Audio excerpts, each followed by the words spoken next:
대한민국 성인 7분 가운데 1명이 당뇨를 앓고 있다. 이게 사실입니까? 네, 사실입니다. 네? 최근에는 또 조사를 해보니까 6명 중에 1명이다. 이런 이야기가 나올 정도로 굉장히 많고요. 그리고 그 합병증이 있는 상태로 진단되는 경우도 많이 있는데 그때까지 자기가 당뇨병이 있는지를 모르는 사람이 또 한 3분의 1 정도 될 정도로 아까 소리 없이 찾아온다고 말씀하셨는데 예. 굉장히 그 문제가 되고 있는 질병입니다. 도대체 당뇨가 어떤 병인가? 네. 이게 말 그대로 우리의 있다. 소변에 당이 있다 그런 얘기입니까? 예, 정확합니다. 그러니까 소변에 당이 있는데 소변에 당이 있으려면은 혈액 중에 포도당 농도가 올라가 있어야 돼요. 정상보다 높으면 소변으로 빠져나오게 되는데 그래서 당뇨병이라고 이렇게 부르고요. 기원 5세기경에 인도에 화타와 편작이라고 불리는 의사들이 있어요. 유명한 사람이. 이분들이 당뇨 환자의 소변을 처음으로 찍어 먹어봤어요. 네. 달더라. 그래서 당뇨병이라는 말이 생겼거든요. 그분들이 찍어 먹어보면서 예. 실제로 변이 좀 달다. 소변이. 소변이. 네. 변이 아니고. 변을 찍어먹기는 큰 용기가 소변이. 필요해요. 네, 작은 변이. 당뇨병도 하나의 병이 아니라 1형 당뇨병, 2형 당뇨병, 임신성 당뇨병, 특이형 당뇨병 이렇게 4가지로 구분을 하고 있습니다. 당뇨병도 이렇게 여러 가지가 좀 있네요. 예, 여러 가지가 있습니다. 아니 그렇다면 이게 저 당뇨의 증상들 어떤 네. 게 좀 있습니까? 증상은 굉장히 다양한데요. 이 혈액 중에 포도당 농도가 높으면 소변으로 빠져나오는데 포도당은 물귀신 같은 그런 게 있어요. 혼자는 못 나가고 물을 끌고 나갑니다. 그러면 소변량이 많아지고요. 소변을 자주 보지요. 그리고 먹었는데 소변으로 나가버리니까 허기지죠. 허기지죠. 자꾸 먹으려고 그러고. 그리고 물을 또 많이 마시게 되는. 또 물을 마시는. 이걸 우리가 삼다증이라 그래서 다뇨, 다음, 다식 이렇게 부르고 있고요. 그리고 체중이 잘 먹는데도 빠지는 그런 증상이 있습니다. 그 화장실에 좀 자주 가는 분들 있잖아요. 네. 그분들도 약간 그게 뭐 다 그런 건 아닌데요. 아니죠. 다 그런 물을 많이 먹어서 자주 가시는 분이 계시고. 조셉이 지금 예. 화장실 자주 간다는 거 얼굴이 좀 어두워졌는데. 네. 왜냐면 제가 네. 꼭 중간에 일어나서 네. 화장실을 제가 네. 다녀오거든요. 예. 그 습관성인 건지 이게 좀 걱정이 돼서 아마 네. 주무시기 전에 물을 많이 드실 가능성이 있을 것 같아요. 예. 네. 그렇긴 하네요. 네. 네. 그러니까 요즘에는 저보다도 후배들이 있거든요. 막 30대 초반 친구들. 이 친구들도 당뇨 아니 증상이 있다고 하더라고요. 진짜 우리 조셉도 네. 지금 얘기한 대로 사실은 요즘 20, 30대 젊은 분들도 네. 당뇨가 있다고 하더라고요. 젊을 때 당뇨병에 걸리면 오랜 기간 고혈당에 노출되면서 시력 상실이나 콩팥병 등 합병증 발생 위험도 그만큼 커진다는 겁니다. 예, 과거에는 성인병이라 그래서 네. 되게 40, 50대에 생기는 병이라고 맞아요. 했는데 요즘은 20대, 30대, 그 10대에서도 이제 소아당뇨. 당뇨가 생기는데 진짜요? 2030의 당뇨병은 최근에 아주 급증을 하고 있습니다. 그래서 20대는 40% 정도 과거 10년 전보다 증가됐다. 그리고 30대는 과거 10년 전에 비해서 한 30% 정도 증가되었다고 하기 때문에 큰 문제가 되고 있습니다. 이게 특히 당뇨가 무서운 게 또 합병증. 맞아요. 이게 어떤 합병증이 있습니까? 제일 대표적인 것이 눈, 망막에 이제 실핏줄이 터진다든지 해서 눈이 잘 보이지 않게 되거나 실명하게 되는 경우가 있고요. 그다음에 콩팥, 콩팥에 문제가 생겨서 이제 투석을 하거나 신장 이식을 받아야 되는 그런 일도 잘 생기고 신경의 합병증이 생기는 수가 있고요. 그 외에 심혈관 질환이라 불리는 그 심장에 있는 관상동맥 질환, 그 뇌혈관 질환, 그리고 말초동맥 질환 이런 합병증들이 잘 생깁니다. 합병증 얘기 들으니까 갑자기 또 가슴이 예. 철렁 내려앉는 게 이게 막 이게 아니 이게 어떤 증상이 있을 때 당뇨를 의심할 수 있는지 한번 체크를 한번 해보도록 하겠습니다.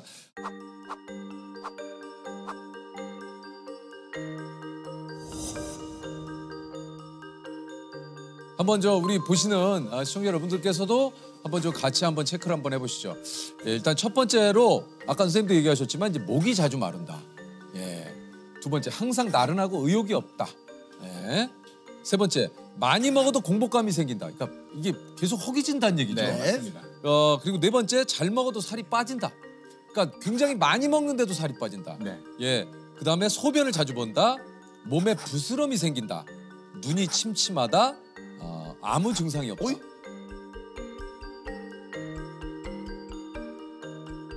아무 증상이 없는데도 이거 체크해야 됩니까? 건강 검진을 많이 받으시거든요. 특히 우리나라에서는. 그렇죠, 그렇죠. 그래서 검사 결과 혈당이 높다라고 해서 찾아오시는 분들이 대부분입니다. 네. 아무 증상 없이 오시는 분들이 더 많습니다. 아, 네. 당뇨가 유전이다. 예, 이런 얘기가 또 있지 않습니까? 이게 이제 우리 부모님이 당뇨라 난 좀 조심해야 돼. 이런 얘기들도 좀 주변에서 많이 하시고. 어떻습니까? 이게 100% 유전입니까? 우리 당뇨병 중에서 제일 많은 거는 2형 당뇨병인데 2형 당뇨병 같은 경우는 부모님 한쪽이 당뇨병이 있으면 내가 당뇨에 걸릴 위험이 2배가 증가가 돼요.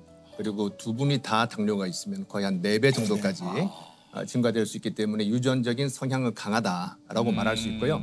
하지만 조선시대나 지금이나 우리 유전자는 크게 변하지 않았어요. 네. 과거에도 당뇨병 관계된 유전자가 있었는데 당뇨가 없었기 때문에 환경적인 요인이 강하다.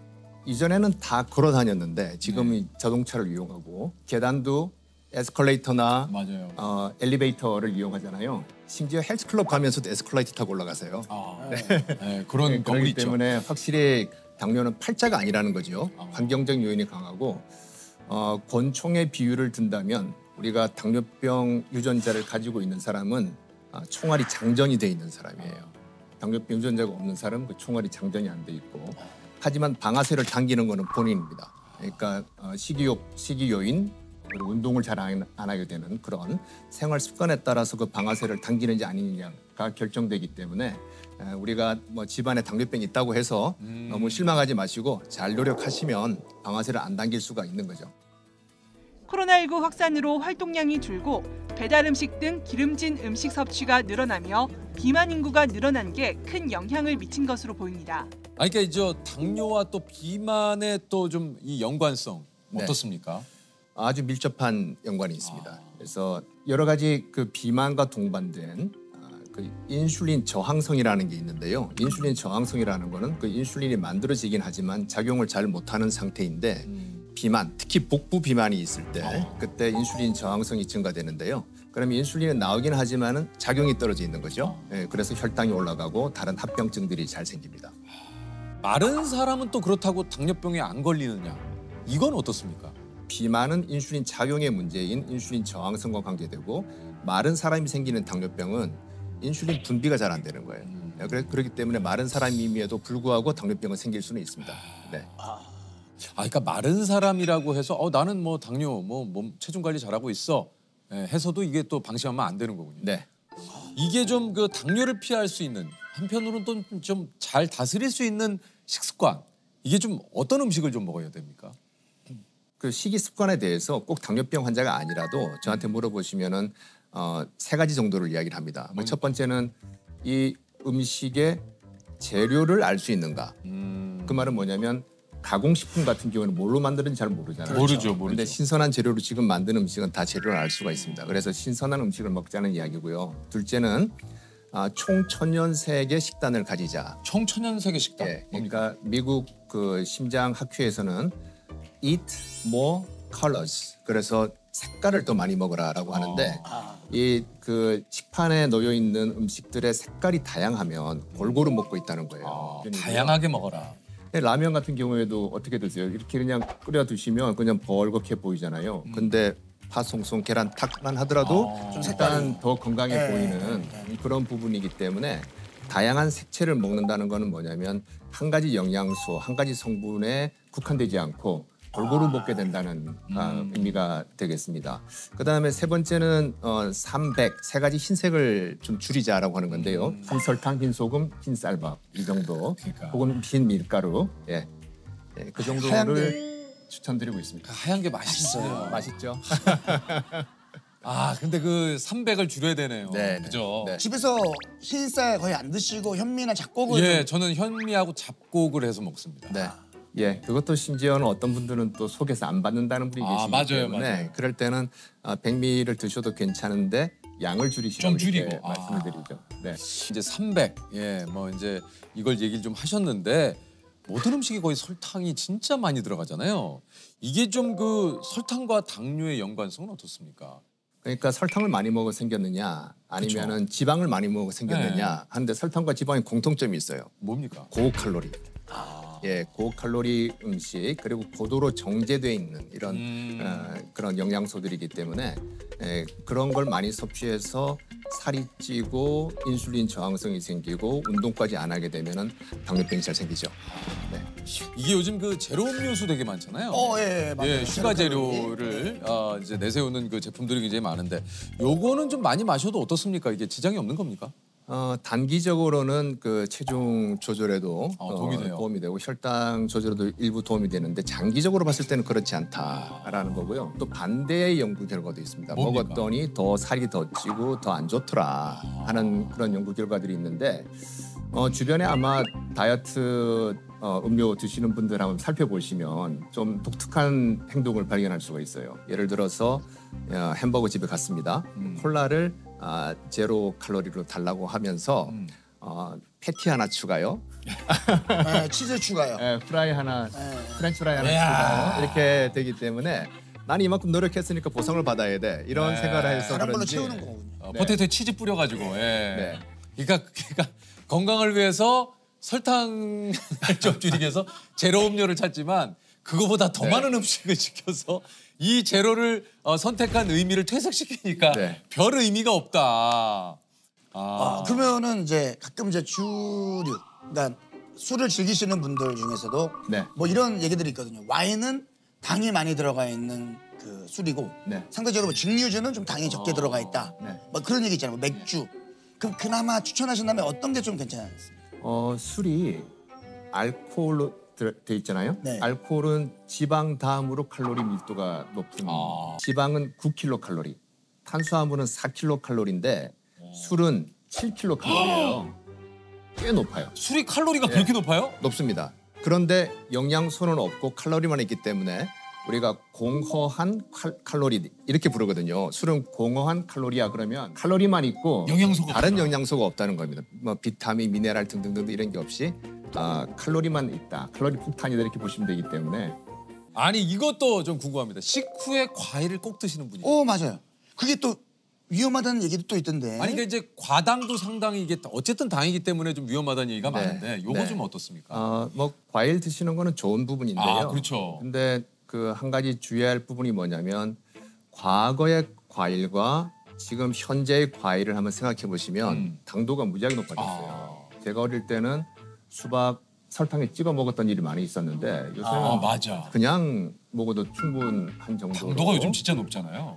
그렇게 개량이 된 거죠, 품종이. 그렇기 때문에 서양에서 영양학 하시는 분들은 현대의 과일은 나무에 달려있는 달달한 간식이다. 이런 표현도 하고 그래요. 그렇기 때문에 그 정도로. 너무 많은 양을 섭취하시는 거는 곤란하다. 그렇게 생각하고 있고요. 당뇨병 환자들께서는 혈당을 측정해보고 그 양을 가늠하시면 돼요. 드시지 말라는 게 아니라. 그래서 일반적으로는 그 음식점에 가셔서 식사하고 나올 때 후식 나오잖아요. 그 정도. 뭐 그 정도 드시는 거는 큰 무리는 없는 것 같습니다. 과일은 적당하게 섭취를. 그러니까 모든 게 과일이건 뭐건 과한 게 조금 문제지. 적당하게 섭취하는 건 좋죠. 아까 얘기했죠. 총천연세계. 과일이야말로 총천연세가 아닙니까? 맞습니다. 아니 근데 이제 밥을 먹는 순서만 바꿔도 이게 혈당 수치를 낮출 수 있다. 네. 생선이나 육류를 먼저 먹고 밥을 먹은 경우와 밥을 먼저 먹고 생선이나 육류를 먹게 했더니 생선이나 육류를 먼저 먹고 나서 밥을 먹은 경우에는 혈당이 덜 올라가는 겁니다. 그러니까 탄수화물 섭취를 뒤로 미루시게 되면 똑같은 음식을 먹더라도 혈당은 덜 올라갈 수가 있습니다. 근데 이제 우리의 식습관은 이제 밥하고 같이 이제 생선과 하고 같이 먹어야 되는데.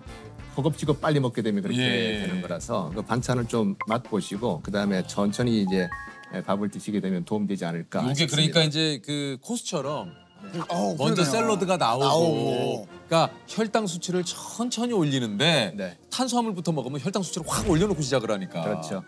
아. 그래서 제 환자 중에 어떤 분은 그 코스를 드시는 순서대로 가면 좋긴 좋은데 처음에 식전 빵을 주는 데가 있어요. 맞아요, 맞아요. 그건 나중으로 미루는 분들 그걸로 또 계세요. 배 채우죠. 빵 좀 더 주실래요? 네, 빵 좀 주시고 먹고. 잼에다 찍어 먹고.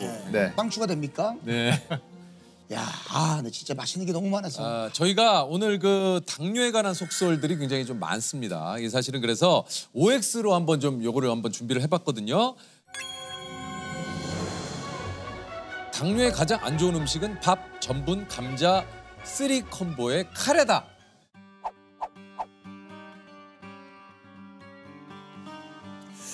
이거는 제가 조금 헷갈려서 이렇게 세모입니까? 하고 싶은데요. 그 전분이 많이 들어가 있는 거는 이제 혈당을 올리는 데 문제가 될 텐데 카레는 인도를 중심으로 해서 많이 연구가 됐어요. 그 카레를 만드는 성분 중에 하나 강황이 있는데 맞아요. 강황에 컬큐민이라고 하는 성분이 있는데 이건 오히려 당뇨병을 예방하는 효과가 있다라고 하기 때문에 카레를 드실 때 너무 전분을 많이 넣게 되면은 이제 그 자체는 나쁠 수 있지만 카레 그 자체는 크게 문제는 없지 않나라고 보고 있습니다. 왜냐면은 술 먹고 그 다음 날 카레가 해장에 되게 도움이 많이 되거든요. 그게 그 강황이 들어 있어가지고. 해장에 대해서는 제가 연구를 죄송합니다. 조셉이 좀 그 식당을 많이 다니기 때문에 네네. 카레식 전문 식당 갔었어요? 뭐 카레 전문 식당 가면 숙취해서 그러기보다 이제 강황이 몸에 좋다. 강황이 네, 몸에 강황. 좋다. 다음입니다. 가족력이나 비만 없이 갑작스럽게 발달한 당뇨는 췌장암의 신호이다. 오? 네. 예, 맞습니다. 특히 연세 드신 분들 중에서 특별히 가족력도 없고 그동안 당뇨병의 위험 신호가 없었는데 갑자기 발생한 당뇨인 경우에 아주 일부가 췌장암인 경우가 있습니다. 그래서 저희도 그런 환자분들이 왔을 때 제일 긴장을 하게 됩니다. 이게 가족력도 없고 아무 문제가 없던 분이 갑자기 당뇨가 생기면 네. 췌장은 잘 보이지도 않아가지고 이게 잘 안 그러니까요. 네. 숨어 있기 때문에. 초음파를 대도 잘 안 보일 수 있어요. 특히 비만한 분들은 이 췌장이 위장 뒤에 등 쪽에 바짝 붙어 있거든요. 그래서 초음파를 갖다 대도 잘 안 보이는 경우가 많이 있습니다. 아이고. 다음은요. 당뇨는 치매를 불러일으킨다. 네, 뭐 인과관계가 있다는 건 아니고 어떤 연관성이 있다는 건데요. 그러니까 치매가 뭐 인구 1000명당 9명 정도 생긴다면 당뇨가 있는 분들은 1000명당 10명 정도 생기는 그런 정도의 위험이라 보시면 되고요. 이 두 가지가 발병 메커니즘이 좀 비슷한 부분이 있고 그다음 또 하나는 뭐냐면 당뇨 환자들 중에서 혈당 조절을 너무 철저히 하다 보니까 저혈당이 생길 수가 있는데 그러면 우리 뇌 세포가 조금 손상을 받게 됩니다. 그렇기 때문에 저희가 그 연세가 있으신 당뇨병 환자를 볼 때는 너무 철저하게 해서 저혈당이 생기는 수준까지는 가지 않는 거를 또 목표로 삼고 있습니다. 네네네.